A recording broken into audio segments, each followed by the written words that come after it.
earth minerals. We saw that obviously recently with Ukraine. Country. Très bien, merci. Thank you very much. Good evening to you. We are looking for partnerships, and we have established partnerships with many other countries, and we think the United States of America, given its role and influence around the world, is an important partner to have. And we are very happy to see that with the Trump administration, things are moving a lot faster on both sides. Untapped deposits are worth an estimated $24 trillion. What would you need to happen to move forward with that relationship? We want to extract these minerals, but also process them, as this would create a lot of jobs. And we want a partnership that will provide lasting peace and stability for our countries, which we need. It's a dangerous place, the Congo. How would a U.S. company guarantee safety on the ground? We can build our defense and security capabilities, and I think that the U.S. is able to use either pressure or sanctions to make sure that armed groups who are in the DRC can be kept at bay. Mr. President, the United States has been concerned about China's influence in Africa, particularly in the DRC. How would you manage this relationship with Beijing while maintaining ties with the U.S. that you obviously want to expand? Nature abhors a vacuum, as the saying goes.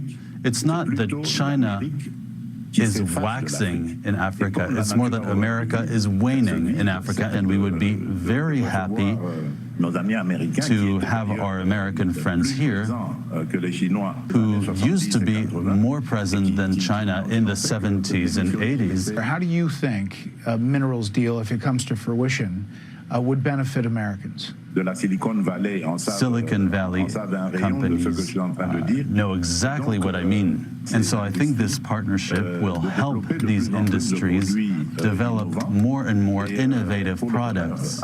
I want you to address, if you could, and talk about the fighting in eastern DRC, and how do you intend to resolve it? The DRC has a neighboring country called Rwanda, which about 30 years ago experienced a genocide.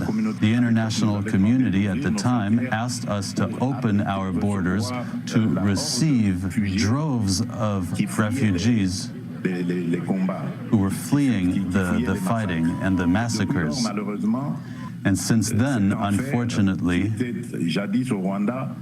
this hellish situation that was in Rwanda at the time has seeped into the Democratic Republic of the Congo. That is why we insist on having sanctions. Last thing, Mr. President, it has been 50 years since one of the greatest sporting events involving U.S. athletes, the Rumble in the Jungle. It took place in your capital, Kinshasa. 1 billion people watched Muhammad Ali, expected to lose, defeat George Foreman in that fight. Can you talk about the legacy of that fight for your country and the United States? Yes, of course. We still remember this event really galvanized the people and had everybody's attention. They were training here, and every time they went somewhere, people knew about it. So we really experienced a boom thanks to that, this historic fight that really put our country on the map. We really have a lot to give, and all we ask is really for an opportunity to live in peace. Well, Mr. President, we appreciate the time, and we look forward to following all news out of the Congo and the DRC, and we'll follow this relationship with you and the U.S. Thank you very much, sir. Merci, merci, Mr. Bayer. Thank you very much, Mr. Baer. Thank you. Up next, the panel on our latest Fox polls, also how the Trump administration plans to counter legal challenges to its immigration